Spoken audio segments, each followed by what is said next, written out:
minsan baga inaaya na ako ni Edo magpakasal. Pero sabi ko ay, maghintay muna siya at first year pa lang ako. O ano naman ang sagot sa'yo ni Edu? Ano bang, ano niya, yung sinabi sa'yo? Wala, natawa lang siya.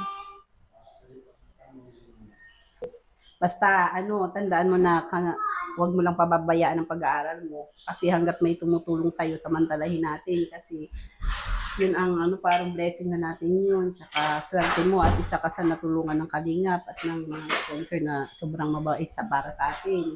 Kaya pag-igihin ang pag-aaral, yun lang ang sa akin lang naman. Alam ko naman yan, ma. Kaya nga kahit malayo, nagsisikap ako pasok. So yan na guys, good morning, good afternoon, and good evening po muli. Ito muli ang inyong likod, Batang Elio, and nag-alab shoutout po sa lahat ng mga solid Kalingap supporters, and of course, lalong-lalo na sa aking mga subscribers, at kung sino man po ang hindi pa nakakapag-subscribe dyan, pindutin na po yung subscribe button, libre lang po yan, and of course, huwag kalimutan mag-like. And guys, grabe, nagulat ako dito sa ating bibigyan ng reaction ngayon ang liwanag sa dilim po yung continuation po ng ni Kuya Val, and nagulat ako na isusubo na ni ni ay nako ni Baby Biancy guys yung ice cream, and alam naman natin na kung ano nangyari doon sa last part dati na kinamay, may kumamay sa ice cream na yan. So yun guys, at yan po ang ating bibigyan ng reaction, and of course bago tayo tumuloy, syempre huwag natin kalimutang suportahan palagi ang buong Team Kalingap. Sa pangunguna po yan ni Kuya Val Santos Matubang, Ate Edna Vlogs, and syempre si Kalingap Rap. So yan guys, so tuloy-tuloy na po tayo. Let's go! Yes, sir.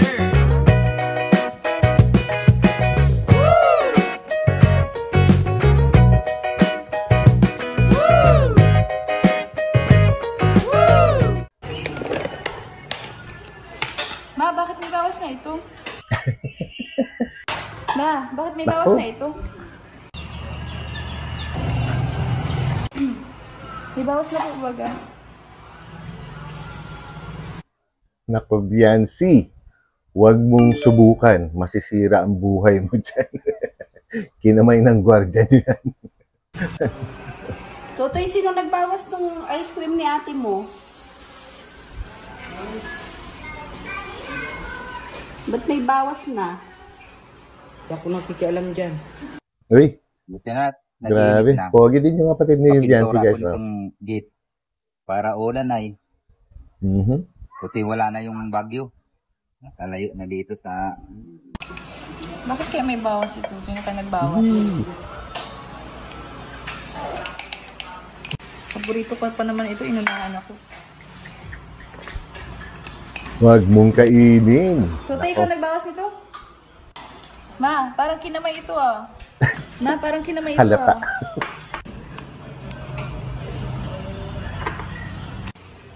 Ha? Sino ba nakialam dyan? Tanong mo si papa mo kung sino nakialam yan. Anyway guys, sa mga hindi po nakakaalam kung ano nangyari, bakit gano'n yung ice cream po ni Biancy po, nako, panoorin nyo po sa channel ni Kuya Val para po malaman ninyo kung sino ba yung dyan, sino ba yung siraulo na gwardiya po nila, guard po nila mismo sa bahay nila, na talagang pumasok sa likod bahay, likod pintuan po, sa likod bahay po nila, para maghanap ng pagkain, at yun na nga, ang nakita ng gwardiya, yung ice cream, at talaga nga namang kinamay guys. So panoorin nyo po yan sa vlog ni Kuya Val. So yun, tuloy po natin. Sino naman ang magkakamay niyan? Yan, yung lusaw na.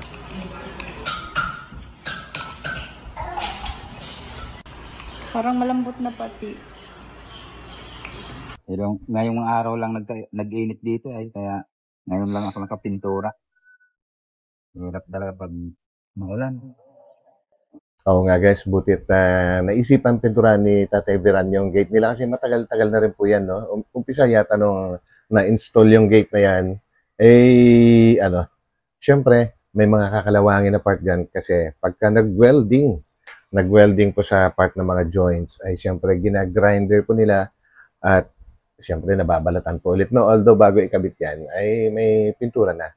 Galing naman sa pagwe-welding at sa grinder, kaya nagkaroon ulit ng kalawang. Mabuti nagkaroon na ng time si Tatay Beran ngayon. And that's good para hindi lang sa magandang tingnan, para sa protection din ng kalawang.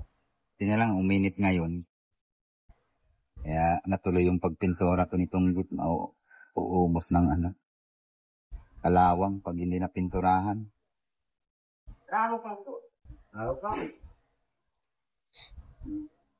Wala kasing pintura, madaling matira. Yun, tama. Tatagal yung bakal. Tsaka pangit. Tatlong dubli ko itong Ayun. pinturahan para matibay. Nilabas kasi agad sa freezer. Ang lambot na tuloy. Huwag mong isusubo yan. Naku. Ay, naku. Ay! Susubo talaga. Grabe. Yun. Baka may nakialam dyan na iba, itanong mo muna kay papa mo. Mabuti na lang guys, hindi ito nuloy. Actually, nung napanood ko ito, talagang nagulat ako. Akala ko talagang kakainin niya. And anyway, siguro naman hanggang sa vlog lang din.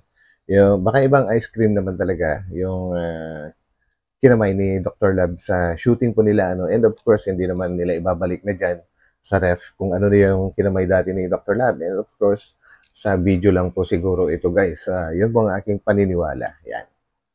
Pa, bakit may bawas na yung ice cream? Hindi, walang bawas yan. Wala naman kumukuha dyan. Mga kapatid mo. And isang to guys, isang aral na matututunan natin dito for safety purposes para sa bahay po ni na Biancy po. Siguro nga ay kailangan nilang magkaroon ng CCTV. So yan po, especially dun sa likod dahil nga naman na parang nasabi ko na before na kapag ka po nasa tindahan po sila, mostly kasi pagka ay dun sila sa tindahan. And syempre, mahirap nang malaman kaagad-agad kung ano yung nangyayari sa likod. So kailangan, kailangan palagi nakasara ng maayos, nakalak bago sila magstay sa tindahan. And siguro kailangan din ng CCTV. Anyway guys, sinasabi ko lang naman ito na kumbaga ay parang advice lang. Pero I'm sure na hindi naman nila pinababayaan talaga. Sa totoong buhay po, ay hindi naman nila pinababayaan yung na nakatiwangwang lang yung pintuan nila sa likod kapag nasa tindahan po sila. So yun guys. Hindi naman kumuha dyan. Sa'yo yan ay.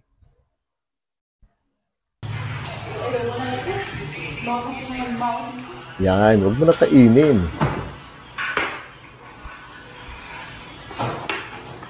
Baka ibang kumain ito. Bigay mo na kay Tiko. Kumusta yung pag-aaral mo doon? Ayos lang, ma. Mag-ingat ka doon palagi. At mabuti kung nandito ka lang sa namin. Mahirap pag walang nag-aalala sa'yo. Tsaka, huwag magpapaligaw. Maraming mga dyan. Nakapaligid lang. Nice. Sino ako nagpapaligaw?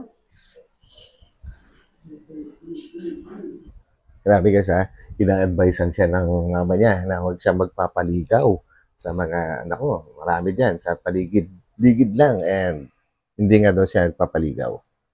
Good. Man ako nag-pasok sa lako para magpaligaw. Yun, actually mahina po yung boses kaya medyo in-enhance ko siya ng kaunti and para sa mga hindi po masyadong nakarinig dito sa sinabi ni Biancy, ulitin ko na lang po guys, ang sabi po ni Biancy ay hindi siya nag-aral sa lako para magpaligaw. Kumbaga talagang nag-aral siya. Nagpunta siya ron para mag-aral, hindi para magpaligaw. That's what I mean. Kala ko ba maka-edu ka? Yun. Ba't nagtatanong ka pa? Ay, parang nag-aano ka na may maliligo sa akin. Alam mo naman na hindi ako magpapaligaw dun. Grabe. Mabuti naman kung ganun. At naman, makiedo din ako. Kasi Iyon, kasi Talagang, actually guys, mula pa umpisa ng pag-shoot nila sa EDSI na ito, halata agad na maka-edo naman talaga si Mama Hansel po hanggang ngayon sabi nga ni Biancy, akala ko ba maka-edo ka, bakit naisip mo magpapaligaw pa ako? Grabe naman yung mga dialogue po nila, ayos. Nung isang araw pala, dumating dito si Edo. May dalang mga pang snacks, may tinapay. Ay siya. Bait naman. Kaya, hinahanap ka. Alam naman niyang nasa school ako. Ba't nagtatanong kung nasan ka? Hindi ka ba nagpaalam? Hala Alam ka. niya. Siguro nakalimutan niya. Ganyan talaga pag tumatanda. Aray ko. Naku, pag napanood ni Edo yan, nako, ano sasabihin niya sa'yo? Baka daw nakalimutan ni Edo na nasa school. Si Biancy po, dahil dumaan nga daw dyan, sabi ng mama ni Biancy, dumaan, nagdala ng merienda. And wala nga si Biancy. Sabi ni Biancy, hindi ba niya alam na sa school ako? Grabe. Hindi pa siya nagpaalam. Sabi ganun, baka nakalimutan. Sabi ni Biancy, guys, atin-atin lang to. Ganun daw talaga pagka tumatanda na. 29 na si Edo, pero mukhang 21 pa naman siya. Tsaka wala naman yan sa edad eh. Halata talaga yung pagiging maka-Edo ni Mama Hansel. 29 na daw si Edo, pero mukhang 20 lang. Grabe And wala naman daw talaga sa edad yan, which is true. Ang pag-ibig, ang pag-iibigan ay hindi nasusukat or walang basihan para gamitin. Ang edad na, hindi yun yung basihan dyan. Ang basihan po sa pagmamahalan, guys, ay yung pagkakaunawaan at may respeto dapat sa bawat isa. Yun. Diba? Sa bagay. May kaklase nga ako dun, 20 pa lang pero mukha ng 40. Aray. Saan bang lakad mo ngayon na? Magkain ka muna bago ka umalis para busog ka. Hindi ka magutom agad. Makatapos ko magluto, kumain ka na. Hindi, meron lang kami mamang gagawin na project po sa school. Okay. Kailangan ko magpadain. Baka may date na naman yata kayo ni Edo ngayon. Wala. Hindi ka nagsasabi. Anak, Duda si Mama Hansel. Baka daw may date sila ni Edo ay aalis si Biancy. Magsabi ka rin, Biancy. Pag may date kayo, okay lang naman kay mama mo yan.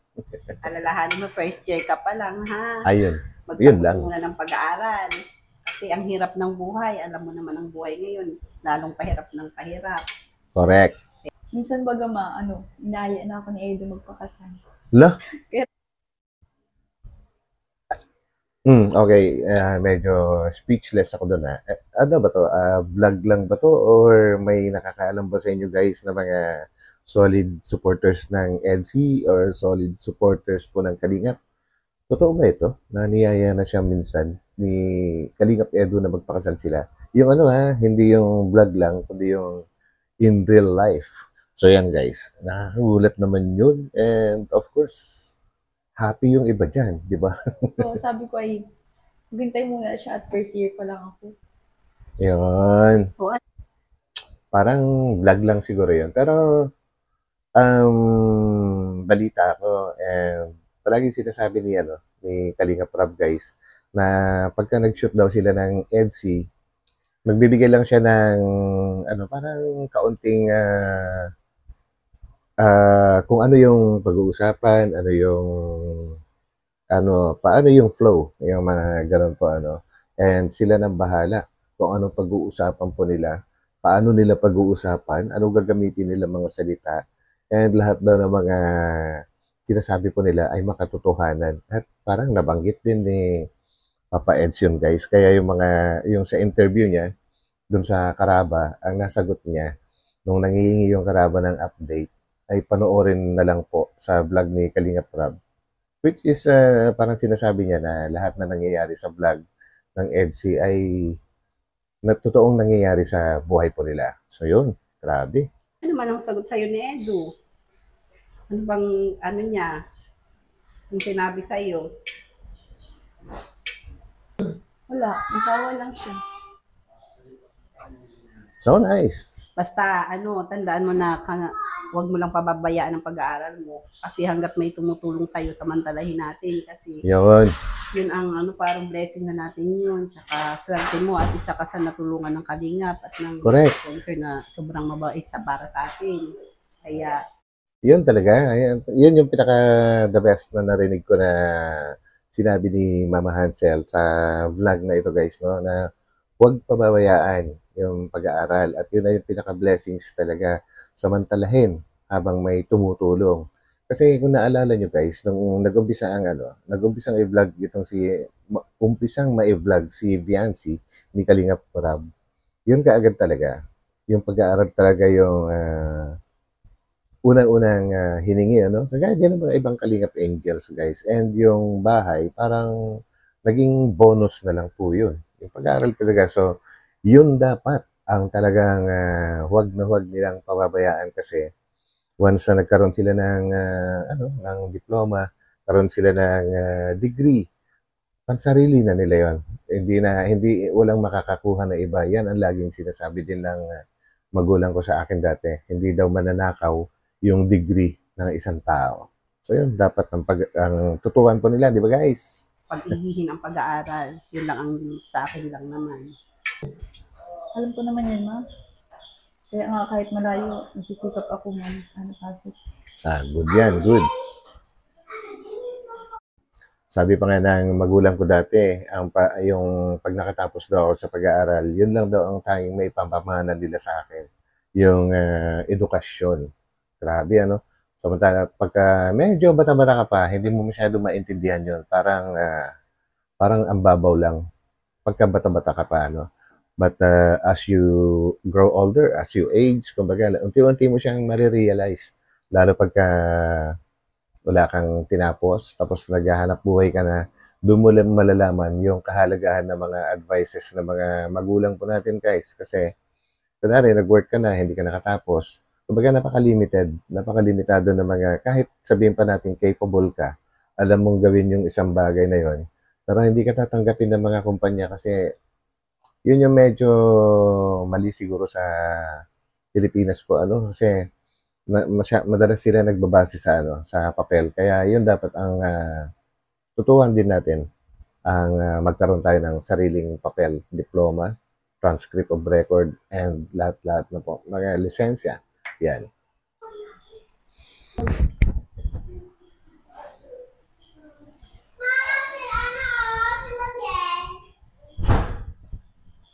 Sarap ng ulam nila, oh. Sardinas na may itlog. Bigyan ko yun. Ma, yung ano pala, yung bahay natin sa tabing dagat, inabot ba gayon ng bagyo? Oo nga. Inano na ng, tubig dagat. Pinasyalan mismo ni Kuya Wal yun. Yung kusina natin. Kasi talaga nga abutin na yun kasi malapit na talaga yung dagat. Kaya mabuti nga, pasalamat na tayo kasi natulungan tayo ng mga nila Kuya Bal, ni Rob, ng mga mabubuti na mabait na sponsor na nakalipat agad tayo. Kasi kung nandun pa tayo ngayon, sigurado ganun tayo, ang hirap na naman ang sobrang salamat tayo sa kanila. Nakakainit na talaga yung bagat. Sigurado Tama na yun. nasa evacuation center na naman sana tayo.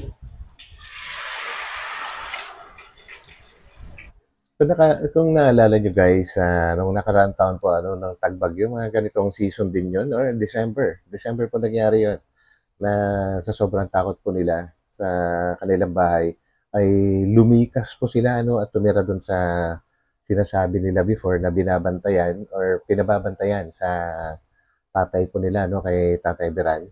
At dun nga sila unang-unang alam niyo na yung kwento ng Royal, doon nangyari yun guys, sa part 5 po yata yun. At yun, doon na nag-umpisa talaga yung nagkabukigan na lahat-lahat. Grabe yun, ang hirap kalimutan yung pangyayari na yun, yung Royal guys. Kaya kahit na meron na na magandang buhay, kain pa rin tayo ng mga dati nating kinakain. Oo naman. Kung tayo nagbabago, ganun pa rin tayo kung dati natin, kung anong dati, yun din tayo. Kainin kung anong nandyan sa lamesa, sa hapag, yun ang kakainin natin. Correct. Ano yung niluluto mo? Ito, sardinas. Nag-isang sardinas na may itlog. Parang Diba ginutom paborito tuloy ako niyo sa to? niluluto ni Mama Hansel, ah. Di ba paborito nyo to? Kaya kahit anong kainin natin, dapat Sarap niya, no? ano tayo dati, yun lang.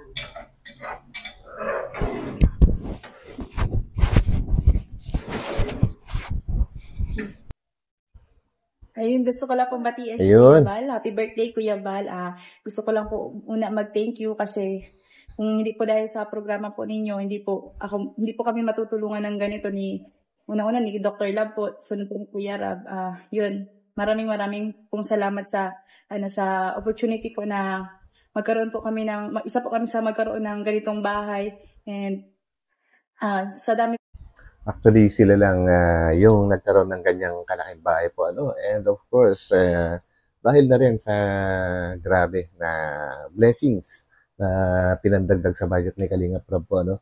Galing po yan sa mga matitinding sponsors. Matindi. Kaya nagkaroon po sila ng napakalaki at napakagandang bahay. Yan. Nag-iisa pa lang po yan, guys, na ganyan kalaki at kaganda. Po nang natutulungan nyo. Sana po is i-bless po kayo ni Lord ng malusog na pangangatawan, tsaka mahabang buhay.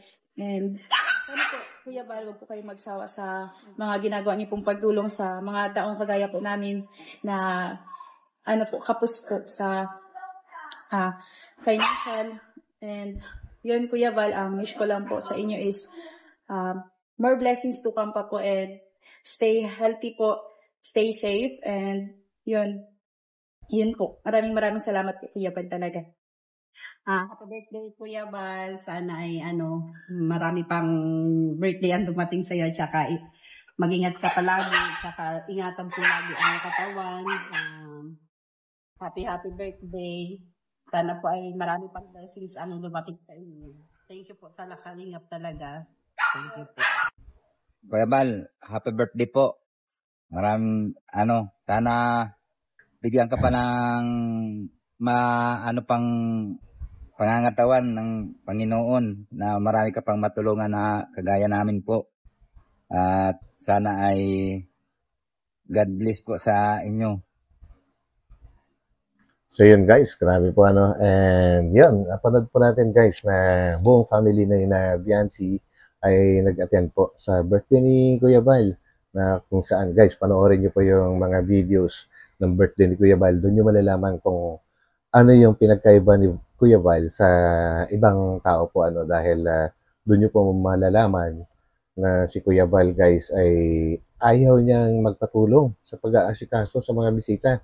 What I mean is yung pagpiprepare po, ano, ng pagkain para sa mga bisita. Talaga sinolo niya. Siya mismo yung naghanda doon. Although marami namang gusto mag-volunteer para tumulong, pero gusto niya, siya talaga. Yan yung kakaiba, di ba? Kung sino pa yung may birthday, siya pa yung nag-prepare. Samantalang yung iba na nagbo-birthday ay sitting pretty lang. So yan, guys, ang kaibahan. And hanggang dito na lang ulit, at maraming salamat po muli sa inyo, guys, na sumama sa akin dito. And huwag po natin kalimutan mag-thumbs-up, at sa mga hindi pa nakakapag-subscribe, pindutan pa rin po natin ang subscribe button. And siyempre, magkita-kita po tayo ulit sa aking susunod na upload. And God bless po sa lahat. Tumuli ang inyong lingkod, Batang LU. Bye-bye.